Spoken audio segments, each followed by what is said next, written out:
Shalom sahabat-sahabat, kembali lagi dalam channel Wartawan Injil. Thank you very much for everyone who always pay attention in this channel. Baik sahabat-sahabat, all of you, anywhere, everywhere ya. Pada kesempatan ini,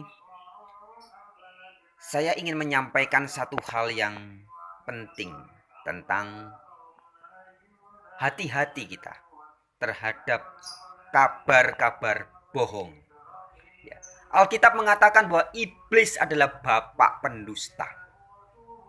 Jadi segala kebohongan yang terjadi di dunia ini semua adalah hasil dari pekerjaan iblis. Ya. Sahabat-sahabatku, di dalam Efesus 2 ayat 2 dan Efesus 6 ayat 12 dikatakan di situ bahwa musuh kita sebenarnya bukan darah dan daging, bukan manusia, tetapi ada kuasa jahat, spirit-spirit yang ada di udara, spirit-spirit yang bisa membuat manusia melakukan kejahatan-kejahatan, termasuk salah satunya berbohong. Sahabat-sahabatku, beberapa hari yang lalu Indonesia sempat di beberapa kota besar ya terjadi kerusuhan, terjadi gerakan massa yang besar, demonstrasi yang cukup besar ya, membahas atau gara-gara mengkritik masalah Omnibus Law atau Undang-Undang Cipta Kerja yang disahkan oleh DPR. Nah sahabat-sahabatku, terjadi pergerakan massa yang begitu besar, kemudian timbul gesekan, bahkan sempat terjadi korban ya, sempat berdarah-darah di beberapa kota baru beberapa hari yang lalu. Dan akhirnya ketahuan juga ya bahwa munculnya gerakan masyarakat atau orang-orang yang demonstrasi dan marah itu ternyata terpicu oleh kabar hoax. Ya. Jadi ada yang menyebarkan hoax, sudah ditangkap ya. Inisialnya seorang wanita FE ya. Inisialnya seorang wanita FE dari Makassar dan ditangkap. Ternyata dialah yang disinyalir atau diduga kuat pertama kali menyebarkan hoax. Ya, membuat sebuah posting dia di Twitter dan kemudian berkembang ke media sosial lainnya, menampilkan tentang undang-undang cipta kerja yang sudah dirubah oleh dia. Jadi undang-undang yang cipta kerja yang dia sampaikan itu tidak sama dengan yang sesungguhnya. Ada beberapa hal, ada beberapa poin yang dirubah. Salah satunya misalkan orang yang sudah keluar tidak mendapat pesangon, atau orang yang berhenti kerja tidak diberikan pesangon ya. Nah, ini membuat buruh-buruh itu marah dan protes kepada pemerintah. Dikiranya pemerintah menghapuskan pesangon bagi buruh yang ada di Indonesia. Tapi ternyata itu semua hanya hoax yang dibuat oleh seorang perempuan. Nah, sahabat-sahabat, ini sebagai pengantar ya. Kita bisa melihat efek dari hoax atau kabar buruk yang bukan cuman buruk ya, tapi jahat, karena ini hoax itu kabar bohong, kabar dusta, dan biasanya mengandung fitnah juga. Nah, dalam hal ini pemerintah pada saat ini, pemerintah yang sah pada saat ini sudah difitnah, dan akhirnya terjadi pergerakan massa yang menimbulkan pertikaian di masyarakat. Nah, itulah akibat dari kabar hoax atau kebohongan. Sahabat-sahabat, teman-teman, itu saya berikan sebuah ilustrasi dan analogi yang nyata berdasarkan kisah nyata. Hal yang ingin saya sampaikan adalah ada hubungannya dengan kekristenan. Ya, karena saya adalah wartawan Injil, pewarta Injil. Jadi pewartaan, pekabaran-pekabaran, pemberitaan-pemberitaan saya selalu terkait dengan Injil. Di dalam Alkitab juga dikatakan bahwa ada Injil-Injil yang lain. Ada Yesus-Yesus yang lain yang dikabarkan oleh guru-guru palsu. Nah, sahabat-sahabatku, di dalam kekristenan sejak abad Ji Samsu 2, 3, 4 Ji Samsu 2, 3, 4 muncul sebuah ajaran baru dari luar kekristenan yang kemudian kini kita mengenalnya sebagai The Doctrine of Trinity atau doktrin Tritunggal, atau juga ada yang mengatakan doktrin Trinitas. Para nabi sebelum kelahiran Yesus, Yesus Kristus, serta para rasul penerus Yesus jelas memiliki iman yang segaris dengan bangsa Yahudi, yaitu memiliki satu Allah yang tunggal, bukan Tritunggal. Ya. Tetapi kemudian kekristenan ketika berkembang abad ke-1 dan abad ke-2 mulai bercampur baur dengan budaya dan pagan Romawi, juga pagan Yunani yang biasa memiliki 3 dewa. Yunani punya 3 dewa besar, dewanya ada banyak tapi 3 dewa utama. Romawi juga ada 3 dewa utama. Sehingga kekristenan mulai terpengaruh dengan budaya-budaya itu dan rusak keasliannya. Maka dimasukkanlah ajaran-ajaran yang keluar dari kekristenan, yaitu tentang Tritunggal. Nah, tetapi kejahatan yang dilakukan guru-guru pengajar Tritunggal ini sudah sangat keterlaluan. Sekitar abad ke-4 mulai gencar dikabarkan kabar bahwa orang-orang yang tidak percaya Tritunggal dianggap sebagai bidat, sebagai sesat. Bidat itu atau bid'ah ya, bahasa Arab itu dari bahasa Arab sebenarnya itu. Bid'ah itu artinya ajaran yang tidak sesuai kitab suci atau ajaran baru. Nah, jadi guru-guru pengajar Tritunggal ini ya yang sebenarnya mengadopsi ajaran baru dari luar kekristenan, dipaksa masuk ke dalam gereja. Tapi kurang ajarnya. Guru-guru pengajar Tritunggal abad 2, 3, 4 itu menuduh bahwa orang-orang yang tidak percaya Tritunggal justru yang dikatakan bidat. Dan itu berkembang sampai hari ini. Sehingga hari ini banyak sekali orang-orang awam yang tidak ngerti kekristenan secara alkitabiah bisa berkoar-koar dan menyebarkan kabar bahwa kalau tidak percaya Tritunggal itu bidat Kristen, itu bukan Kristen. Jadi dibolak-balik. Dan akibat dari kabar ini, kabar hoax, kabar bohong ini, hari ini banyak sekali orang-orang Kristen-Kristen yang unitarian ya, Kristen-Kristen yang tidak percaya Trinitas, justru dianggap bidat, justru dianggap sesat dan harus disingkirkan. Nah, sahabat-sahabatku, di Indonesia sendiri misalkan sebagai contoh ya, sejak puluhan tahun yang lalu, gencar ada pendeta yang bernama Tong Stephen, ada juga tokoh yang mengaku-ngaku sebagai intelektual Kristen, gencar menyebarkan kabar di Indonesia dalam seminar, dalam khotbah, dalam ceramah, bahwa orang-orang yang tidak percaya Tritunggal itu bidat. Ini semua sebenarnya hanyalah hoax, sahabat-sahabatku. Tetapi akibat dari hoax itu nggak main-main. Seperti tadi di pengantarnya sudah kita sama-sama tahu beberapa hari belakangan ini ya. Indonesia terjadi beberapa peristiwa demonstrasi yang cukup keras. Terjadi baku hantam antara aparat dengan masyarakat. Semua terjadi gara-gara hoax atau kebohongan yang dilakukan oleh seseorang atau mungkin beberapa organisasi juga kemudian ikut menyebarkan hoax ini tentang undang-undang Omnibus Law atau undang-undang Cipta Kerja yang dirubah kemudian disebar informasi palsu sehingga banyak buruh se-Indonesia marah kepada pemerintah. Dianggapnya pemerintah yang curang, pemerintah yang tidak benar. Padahal itu hoax. Nah, sama sahabat-sahabatku. Dari abad 2, 3, 4 ya, jadi sekitar 18 abad yang lalu sampai zaman now, kekristenan juga syarat dengan hoax. Gereja-gereja terkontaminasi oleh hoax atau kabar bohong. Dikatakan bahwa gereja yang Alkitabiah itu harus percaya Tritunggal.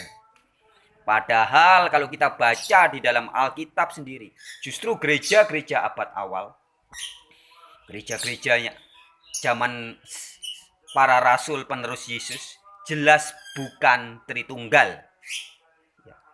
Yesus Kristus memang memberitakan suatu Injil atau kabar baik yang baru, sukacita bagi dunia ini.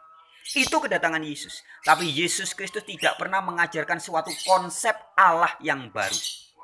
Allah yang dikabarkan oleh Yesus Kristus adalah Allahnya bangsa Yahudi. Allahnya bangsa Yahudi jelas tunggal. Itulah yang di dalam banyak ayat di kitab Perjanjian Lama namanya disebut sebagai Yahwa, atau disapa juga sebagai Bapa. Yahwa, engkaulah Bapa kami. Itu tertulis di Yesaya. Dan di beberapa ayat yang lainnya juga dikatakan, Yahwa, engkaulah Bapa kami. Engkaulah Allah kami. Dan Allah itu tunggal, bukan Tritunggal. Artinya dari seluruh para nabi hingga Yesus dan para rasul, tidak ada satupun yang mengajarkan tentang tres personae una substantia, atau tiga pribadi Allah dalam satu hakikat. Jadi hakikatnya Allah, tapi ada tiga. Allah Bapa, Allah Anak, Allah Roh Kudus. Ini semua bukan ajaran Kristen yang Alkitabiah. Kristen yang asli adalah Kristen yang Yahudi. Beberapa hari yang lalu kita juga bisa melihat di dalam channel YouTube-nya Lembaga Alkitab Indonesia, ya, disampaikan oleh seorang Ketua Pembina Penerjemah Lembaga Alkitab Indonesia, yaitu Bapak Hortensius Florimon Mandaru, SSL, ya. Beliau di pembicaraan itu beberapa waktu yang lalu juga menyampaikan bahwa Kristen yang asli itu sebenarnya bagian dari Yahudi. Yesus orang Yahudi. Banyak murid-murid Yesus yang awal juga orang-orang Yahudi. Yesus tidak pernah menentang atau mengubah ajaran Yahudi, tidak. Kedatangan Yesus adalah mencerahkan, mengembalikan orang supaya kembali taat kepada ajaran Allah yang benar. Memang sempat ada orang-orang Yahudi yang menolak Yesus. Tetapi Yesus tidak pernah mengajarkan konsep Allah yang berbeda dari ajaran-ajaran Yahudi. Sebab Yesus sendiri seorang Yahudi, besar dalam keluarga Yahudi, dalam budaya Yahudi. Yesus juga terbiasa pergi ke sinagog Yahudi pada hari Sabat. Yesus sering mengajar orang-orang Yahudi pada hari Sabat. Yesus jelas seorang Yahudi. Allahnya Yesus jelas sama dengan Allahnya Nabi Musa, Nabi Yesaya, Nabi Yeremia, Nabi Yehezkiel, dan semua para nabi hingga Nabi Maleaki. Ya. Artinya sahabat-sahabatku, jelas adalah hoax dan kejahatan intelektual. Jika sampai hari ini orang-orang Kristen yang tidak percaya Tritunggal masih saja sering difitnah, sering dikabarkan bahwa bidat, sesat. Ya. Ini jelas hoax, ini jelas fitnah. Semua guru-guru pengajar Tritunggal yang sering mengabarkan kepada banyak orang bahwa Kristen yang tidak percaya Tritunggal itu bukan Kristen. Kristen yang tidak percaya Tritunggal itu sesat. Kristen yang tidak percaya Tritunggal itu bidat. Ini semua hanya hoax dan kabar bohong. Dusta besar yang terus disebarkan sejak abad Jisamsu. Ya, abad 2, abad 3, abad 4, dan terus merusak, merongrong kekristenan hingga zaman now. Nah, sahabat-sahabatku, dengan video ini I just ingin mengingatkan kita semua bahwa hati-hati, jangan mudah kemakan hoax. Ya. Jika tentang ilustrasi tadi, ya, undang-undang Omnibus Law atau undang-undang Cipta Kerja, beredar tentang pasal-pasal yang dihilangkan itu di dunia maya, kita bisa cek langsung undang-undang yang asli seperti apa, yang sudah disahkan oleh DPR seperti apa. Bisa langsung dibedakan. Kita bisa cek yang asli begini, yang palsu, yang hoax begini. Demikian juga ketika kita mau mengecek, sahabat-sahabatku, Kristen yang asli apakah Allahnya Tritunggal atau tunggal. Dengan sangat gampang, apalagi di zaman now, di zaman kecanggihan teknologi ini, kita bisa mengecek dan melihat begitu jelas dan terang benderang. Ya. Apakah Kristen yang asli betul-betul Allahnya tunggal atau Tritunggal? Alkitab sudah diterjemahkan dalam seluruh bahasa di muka bumi ini. Apalagi zaman now, kita bisa ada di Android, ya, kita bisa install aplikasi, ada Alkitab elektronik, kita bisa banding-bandingkan semua bahasa ada di situ. Semua ayat-ayat baik di perjanjian lama maupun perjanjian baru ketika berbicara tentang satu-satunya Allah yang benar atau Allah yang dikabarkan oleh Yesus Kristus dan para rasul dan para nabi adalah Allah yang jelas tunggal, satu, bukan Tritunggal.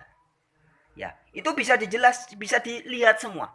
Anak SD kalau mau baca, anak SMP pun bisa tahu dengan pasti bahwa Allah yang dikabarkan oleh Alkitab adalah Allahnya Yesus Kristus.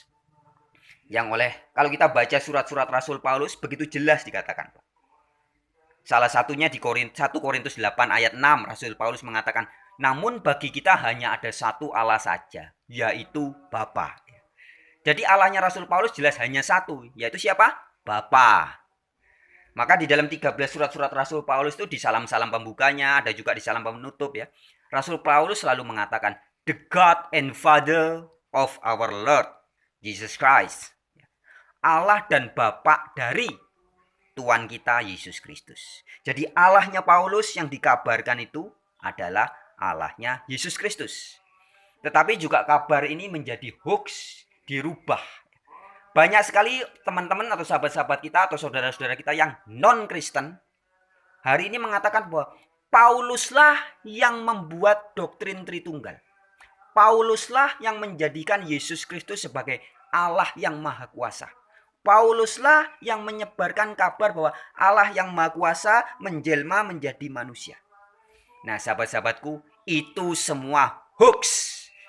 Sebab faktanya tidak ada satupun ayat atau tulisannya Rasul Paulus yang hari ini ada di Alkitab kita yang mengatakan seperti itu. Tidak ada satupun tulisan-tulisan Rasul Paulus yang mengatakan bahwa Allah yang Maha Kuasa menjelma menjadi manusia yang namanya Yesus. Tidak ada. Ya. Tidak ada Rasul Paulus mengatakan Yesus Kristus adalah pribadi kedua dari Allah yang Maha Kuasa. Tidak pernah. Ya. Rasul Paulus sama sekali tidak pernah mengajarkan Allah yang Tritunggal. Allah yang dikabarkan Rasul Paulus adalah Allahnya Yesus Kristus. Karena Rasul Paulus adalah pengikut Yesus.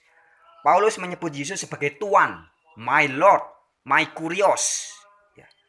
Yesus adalah tuannya Rasul Paulus.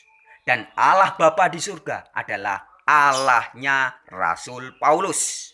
Nah, jadi sahabat-sahabatku, ini penting dipahami ya.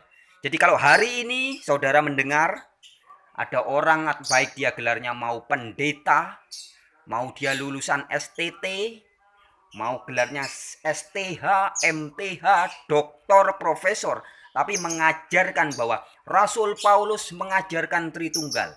Itu semua hanya hoax, kebohongan. Ya, sahabat-sahabatku, jadi ini penting dipahami supaya ini zaman now ini sudah bagus ya. Dimana ketika ada kebohongan, kalau zaman dulu kebohongan bisa disimpan rapat dan bisa berkembang berpuluhan tahun, bahkan ratusan hingga ribuan tahun. Tapi di zaman now sudah tidak begitu. Kita dapat melacak dengan cepat hoaxnya seperti apa dan kebenarannya seperti apa. Nah, hari ini jika hoax berkembang kabar bahwa Yesus adalah Allah yang Maha Kuasa yang menjelma menjadi manusia, sangat mudah orang-orang yang mau meneliti, yang mau membaca kitab suci sendiri dengan mata kepalanya, dengan pikirannya sendiri, dengan hatinya sendiri, akan mendapati bahwa Alkitab dari Kejadian sampai Wahyu tidak ada satupun yang mengajarkan doktrin Tritunggal. Ya, jadi sahabat-sahabatku, itu saja yang ingin saya sampaikan pada kesempatan ini. Mengatasi hoax, jangan, stop. Bebaskan Indonesia dari hoax Tritunggal. Bebaskan Kristen-Kristen Indonesia dari hoax Tritunggal. Bebaskan rakyat masyarakat Indonesia dari hoax doktrin Tritunggal. ajaran yang berasal dari luar kekristenan yang sudah berkembang sekitar 18 atau 17 abad yang lalu dan masih banyak dipertahankan oleh orang-orang yang mengajarkannya sampai hari ini. Padahal semua itu hanya hoax. Ya, baik. Sekian sahabat-sahabatku, seperti biasa jika ada penyampaian dan kata-kata dari apa yang saya utarakan ini kurang berkenan atau mungkin buat nggak enak hati, seperti biasa saya mohon maaf ya. Dan bagi Kristen-Kristen yang mengaku Kristen, kita harus saling memaafkan 70 kali 7 kali. Oke, thank you very much everybody, my brothers and sisters anywhere, everywhere.